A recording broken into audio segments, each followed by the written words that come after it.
أعوذ بالله من الشيطان الرجيم. بسم الله الرحمن الرحيم. ولقد أرسلنا إلى ثمود أخاهم صالحا أن اعبدوا الله فإذا هم فريقان يختصمون. قال يا قوم لم تستعجلون بالسيئة قبل الحسنة لولا تستغفرون الله لعلكم ترحمون. قالوا اطيرنا بك وبمن معك قال طائركم عند الله بل أنتم قوم تفتنون.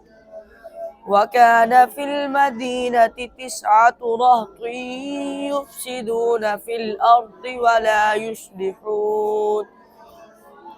قالوا تقاسموا بالله لنبيتنه وأهله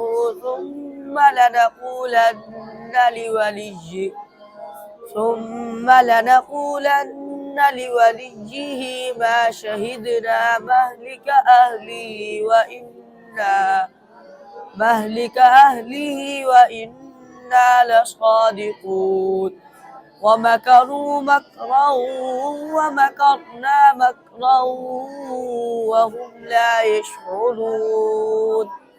فانظر كيف كان عاقبة مكرهم أنا دمرناهم وقومهم أجمعين. فتلك بيوتهم خاوية بما ظلموا إن في ذلك لآية لقوم يعلمون.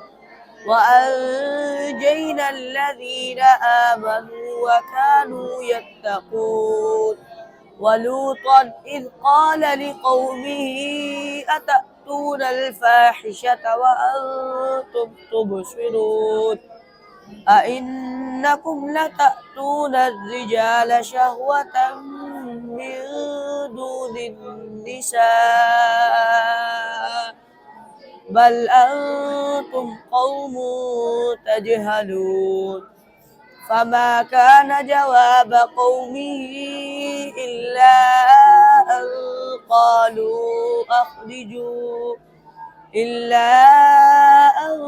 قالوا أخرجوا آل لوط من قريتكم إنهم أناس يتطهرون. فأنجيناه وأهله إلا امرأته قدرناها من الغابرين. وأمطرنا عليهم مطرا فساء مطر المنذرين.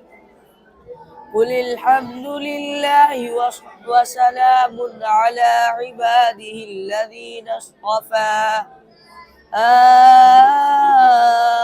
الله خير أما يشركون.